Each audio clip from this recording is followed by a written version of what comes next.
to develop ESP in people. Can it be done? We really don't know yet. And in fact, in life, a lot of times ESP is confused with coincidence. For example, how many times have you reached for the phone to call a friend, and just as you're reaching, the phone rings and it's your friend? Is that coincidence or ESP? We don't know. More rarely than that, people can have a dream.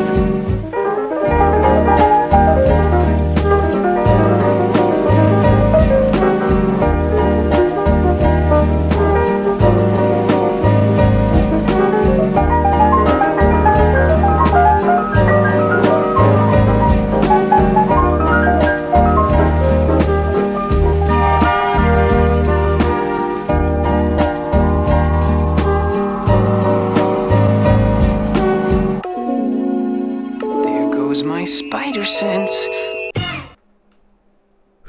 You know, it's safe to say this world has become a safe place for me.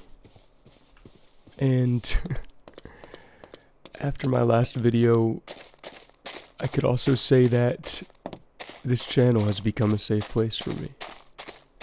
I just crafted up some books and quills because I got 8 comments so far on my last video in one day.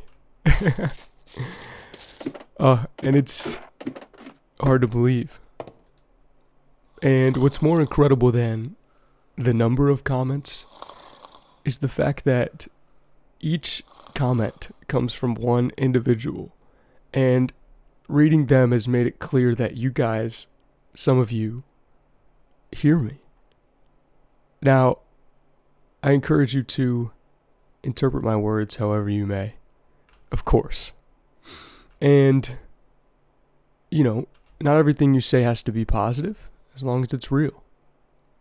Regardless, I'm going to write down your comments in this book and quill here, and I'll go back even for the first 3 episodes and write them down. But right now I'm going to write the comments from that 4th video down and give you guys my response, because you deserve it.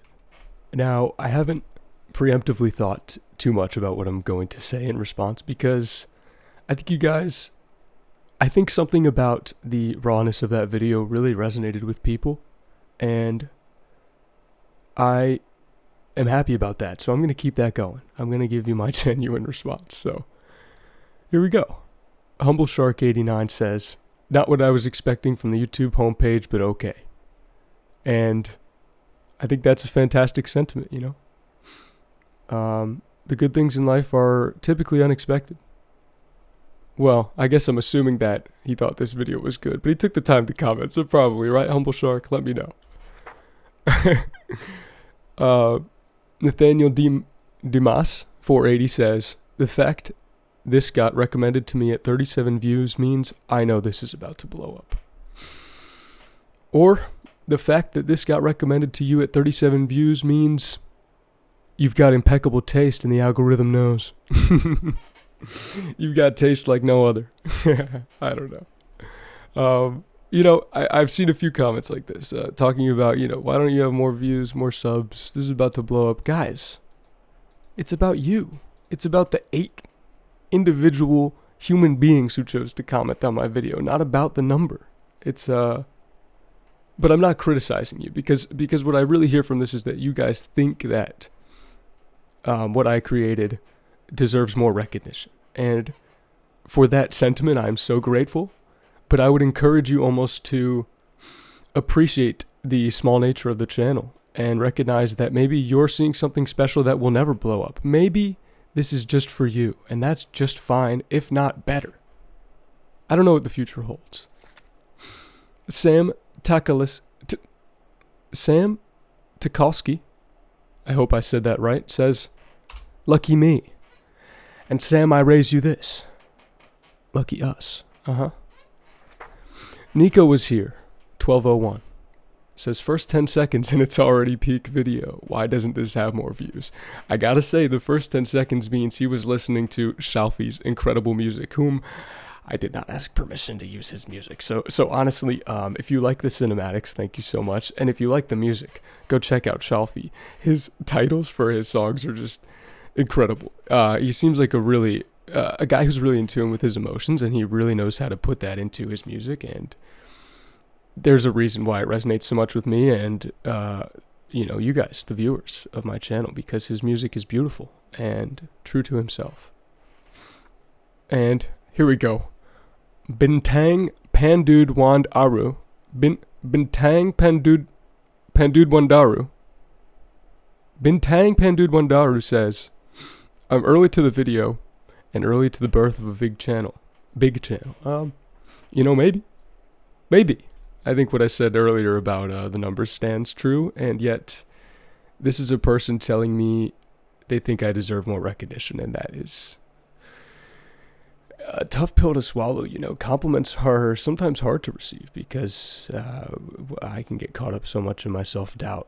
I'm just trying to be careful and to appreciate the kindness and the sentiment behind words like this while not becoming attached to some fantastical idea of becoming a big YouTuber.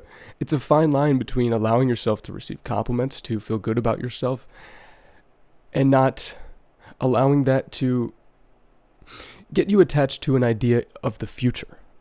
Because frankly, I'm taking this compliment and it feels incredible right now. I don't think it matters where this channel goes because right now, this is incredible. Thank you guys. 6 is Denigan 1242 said, I forgot about this one. This made my pants happy. I hope your pants are still smiling, man. Hoster says philosophers at a random day. You know what? Yeah, sure. Call me a philosopher. Who knows? Philosophers are just people like you and I who have lived their lives and gotten somewhere and ended up being called a philosopher for some reason. I'm sure there's academics who are very angry with me at what I just said, but they're probably not watching my Minecraft videos, so that's okay. Yeah, I was just trying to be honest and, how do I say, I think the reason people thought this maybe sounded very philosophical was because I was very much abstracting my ideas and, trying to entertain multiple perspectives. And that's something that we can all do. You don't have to call yourself a philosopher to do to entertain a line of thought such as that. And finally, we have JJ9476, who, as of recording this video, this is like less than an hour ago, he commented this. He said, dude, I'm proud of you for being this vulnerable. I hope this video goes viral because of it. Once again, I'm tempted to say, this is so kind, the second half of this comment, but the first half means infinitely more to me, because it seems like, this person, JJ, you saw how true to myself and vulnerable I was being, and you told me you were proud of me, despite barely knowing who I am. That's so meaningful, and thank you so much, JJ. Anyways, these moments of reflection and abstraction are, in my opinion, important. But what's also very important to me is to recognize that my inner monologue, these words, this logic is just that. It's logic. And it is informed by experience, but logic is not experience, nor is it emotion.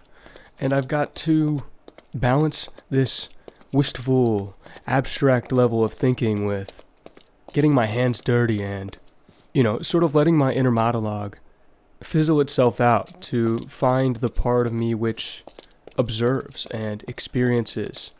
And that part of me is not necessarily logical. It is simply observant. And with that, I think I'm just going to play the game. Isn't that funny? It's been a while since I just played the game of Minecraft. So, for my next build, I need some cats. Oh my god.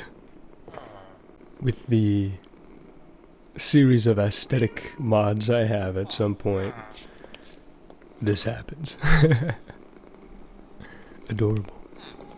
I got 2 more cats. I got 3 cats. A white cat, a black cat, and a mix. He's a tuxedo cat. He's got, white paws and white features, but mostly black fur. I need quite a few cats for my next build.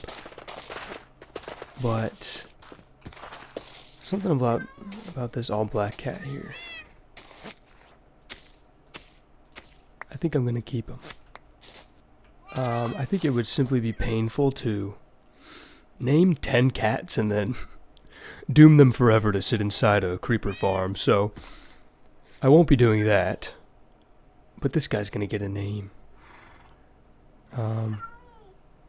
Let me know in the comments if you have suggestions, and keep in mind that I might decide to name him myself. But I'm willing to hear what you guys think. Anyways, I'm gonna breed them up, gather some materials, stop yapping, and make this build before I go explaining it.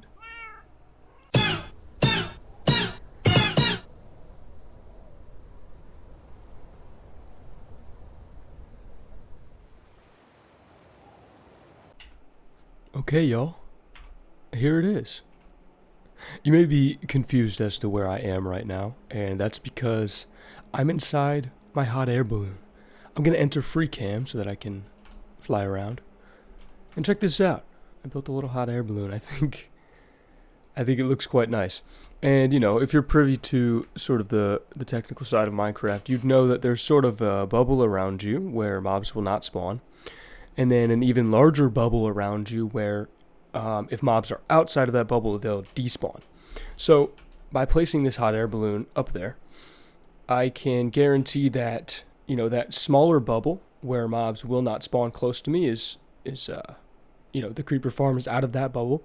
And then there's a larger bubble which will cut off everything but the creeper farm. And, you know, the rest of it will be the sky. And I underground lit up some of the caves here to make sure that, you know, if a little bit of that spawning bubble remains, you know, they won't spawn in the caves. So I'm going to pop in here and show you that it's working pretty well. It's funny. I was just looking at it and it was being much more efficient than this. The second I start recording, it looks like I stopped getting as many creepers. What the heck, game? Oh, there we go. You know, we're getting a bunch now. See? So if you don't know how creeper farms work, zombies and skeletons require 2 blocks tall to spawn. Creepers are slightly shorter, so if you place a trapdoor on the ceiling, creepers will only spawn. And spiders too can spawn there, so you need to place carpets or blocks or anything really to make sure there's no 3x3 area for spiders to spawn. So if you put a trapdoor on top and you break it up so there's no 3x3 areas, only creepers will spawn. And creepers are afraid of cats, so that's why I needed all the cats. If they spawn close enough to the cat, they'll get scared and they'll run off. If they spawn right on the edge, or sometimes they'll get scared and they'll just run to the edge, they will stand here like this, and that's fine. It doesn't need to be perfectly efficient. It's just me on this single player world, and I don't even use rockets much when I'm walking around my base. I'm really just using rockets to travel far distances to biomes like the mangrove biome where, you know, there's not one close by. And it just doesn't make sense to boat and walk all the way out there, you know. So this will be plenty.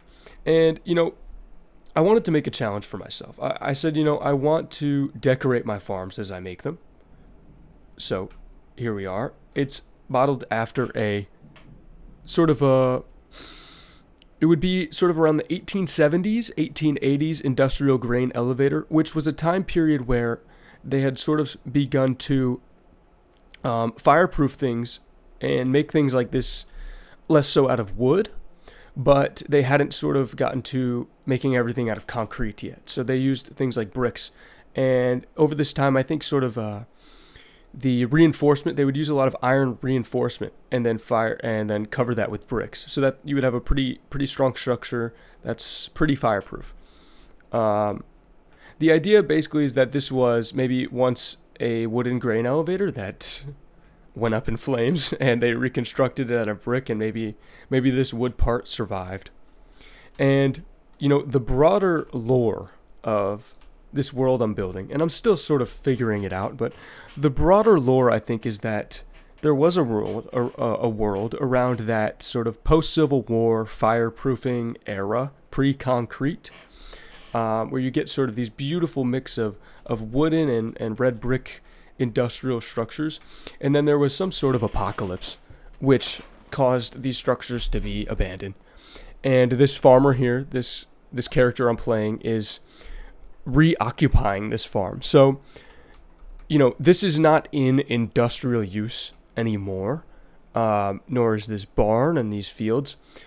This has all been repurposed, post-apocalyptic repurposing from this character here. So that's the idea. That's how I can maybe make it look very dilapidated, and yeah, I'm really happy with this. This is probably the largest Minecraft project I've ever done. I know in terms of YouTube, this maybe isn't that crazy of a project, but for me, this is a big deal, and I'm feeling really good about this. I can't believe I, carried this all the way through. And, along with wanting to make it look good, I wanted to design it myself. I just said, I understand how creeper farms work, and I thought, I'll make my own. So they get funneled down here into what would have been, I believe there would be sort of a pit for a hopper in a grain elevator. I'm not entirely sure, but I looked at diagrams of old grain elevators of this sort of scale, and they have a pit in the middle. And I thought, that's perfect. I could build some guardrails so that, we could separate the player from this pit. The creepers fall down, and they're funneled into these soul campfires. Their drops are picked up by hoppers. It's so inefficient, guys. The goal here is not efficiency, as you can see. There's like 17 hoppers here.